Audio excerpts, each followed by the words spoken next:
চিংড়ি মাছ দিয়ে কাঁঠালের বিচিটা খেতে কিন্তু দারুণ লাগে। একটু গরম ভাতের সাথে আর একটু লেবু চিপিয়ে নিলে আর কোনো কথাই নেই। আসসালামু আলাইকুম। আজকের আমি কাঁঠালের বিচি দিয়ে পটল তরকারি রান্না করব। তার জন্য আমি প্রথমে একটা কড়াই বসিয়ে দিলাম। তার সাথে আমি তৈল দিয়ে দিলাম, তৈলের সাথে একটু লবণ দিয়ে দিলাম। তারপর এখানে একটু হলুদের গুঁড়ো দিয়ে দিলাম, একটু মরিচের গুঁড়ো দিয়ে দিলাম।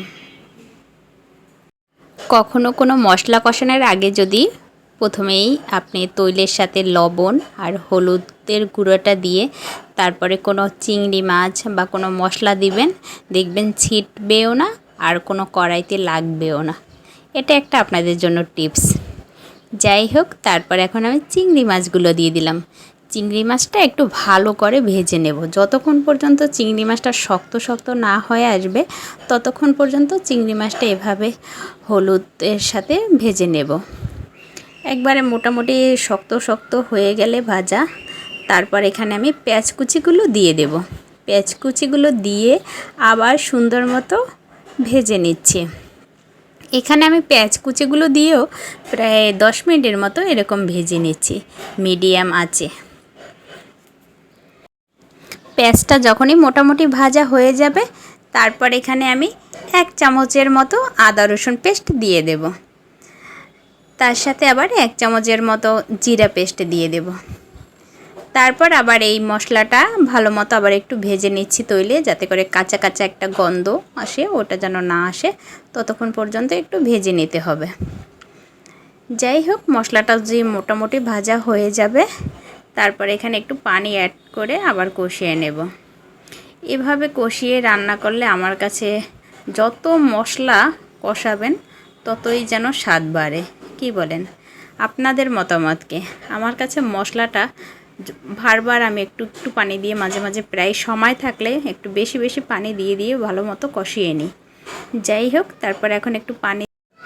আমাদের বরিশালে এটা কাঁঠালের বিচিটা মাঝে মাঝে আমরা চিচিঙ্গা দিয়েও খাই, আবার মাঝে মাঝে পটলের তরকারি দিয়েও খাই, অনেক কিছুর সাথে কাঁঠালের বিচিটা খাই, কিন্তু বেশিরভাগই খাওয়া হয় পটল আর চিচিঙ্গার সাথে। পুঁই শাক রান্না করলে তো মাশাআল্লাহ অনেক স্বাদ লাগে। যাই হোক, তারপরে এখন আমি কাঁঠালের বিচিগুলো আবার দিয়ে ভালো মতো এখন কষিয়ে নিলাম। কাঁঠালের বিচিটা দিয়ে কষানো হয়ে গেলে তারপর এখানে আমি পটলগুলো দিয়ে দিচ্ছি। পটলটা দিয়েও আবার সুন্দর মতো কষিয়ে নিচ্ছি। এটা মোটামুটি করে প্রায় আমি 7-8 মিনিটের মতো কষিয়ে নিলাম। পটলটা যতক্ষণ পর্যন্ত পানিটা শুকিয়ে না যাবে ততক্ষণ পর্যন্ত কষাতে হবে ভালো মতো।